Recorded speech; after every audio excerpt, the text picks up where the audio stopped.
Hi guys, ito pala ang 7 final consonant sounds sa Korean alphabet. So, the final consonant sound is yung tunog niya pag nasa hulihan siya. Okay, if this character is nasa hulihan, so yung ito, the same sound value is letter N.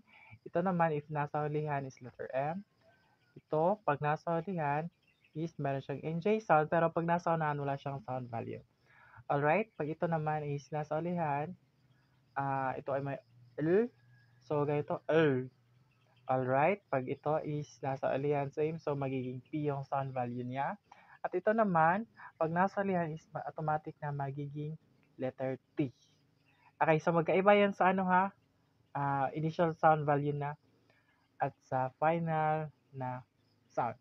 Alright, so sa consonant pala guys, hindi lang siya ganito, single final consonant, pero may instances na nagkakaroon ng dalawang final consonants. Okay, so let's have an example here.